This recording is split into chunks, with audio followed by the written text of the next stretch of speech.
Hingga detik ini, dunia masih digemparkan oleh wabah COVID-19. Banyak warga dunia yang terinfeksi oleh virus ini. Kasus yang berujung dengan kematian pun tidaklah sedikit. Hal tersebut menyebabkan warga dunia menjadi ketakutan dan juga panik. Menurut WHO, gejala umum yang terpapar virus ini adalah demam, batuk, dan kelelahan. Dan beberapa gejala yang sedikit tidak umum diantaranya adalah nyeri tenggorokan, rasa tidak nyaman dan nyeri, hilangnya indera perasa atau penciuman, dan juga diare.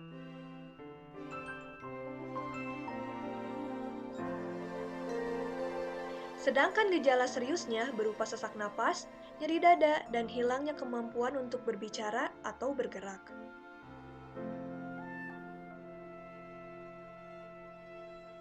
Jika Anda mengalami gejala-gejala tersebut, tidak usah panik terlebih dahulu.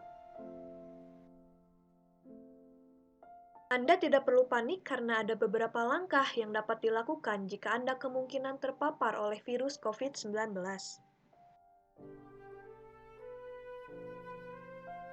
Oleh karena itu, sekarang kita terhubung dengan dia, petugas pelayanan keselamatan terpadu 119, untuk mengetahui langkah-langkah yang harus kita ambil jika kita terpapar oleh virus COVID-19. Baik, langsung saja kita tanyakan pertanyaan yang pertama, yaitu kalau kita sudah merasakan ada gejala COVID, apa sih yang harus kita lakukan? Nah, apabila sudah kerasa tanda dan gejala COVID, ini sebaiknya memeriksakan diri langsung ke fasilitas kesehatan terdekat. Untuk fasilitas kesehatan terdekat, ini kita bisa mengunjungi ke puskesmas langsung.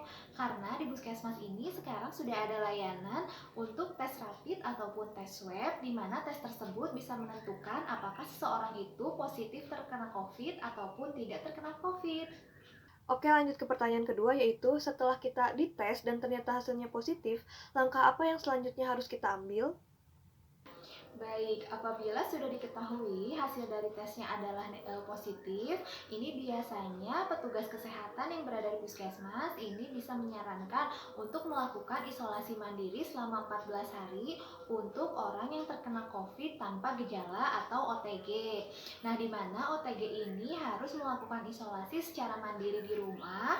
Nah, ini setelah 14 hari ini bisa dilakukan cek ulang apakah masih positif ataupun negatif COVID, seperti itu. Apabila kalau misalkan orang tersebut positif tapi bergejala, ini biasanya dari pihak pelayanan kesehatannya sendiri melakukan rujukan ke fasilitas kesehatan yang lebih besar, seperti rumah sakit di mana adanya ruangan isolasi untuk pasien COVID tersebut. Oke, selanjutnya pertanyaan terakhir, yaitu apabila kita telah melakukan karantina lalu dinyatakan sembuh, apa sih yang harus kita perhatikan atau lakukan agar tidak terjadi penyebaran ataupun terinfeksi kembali?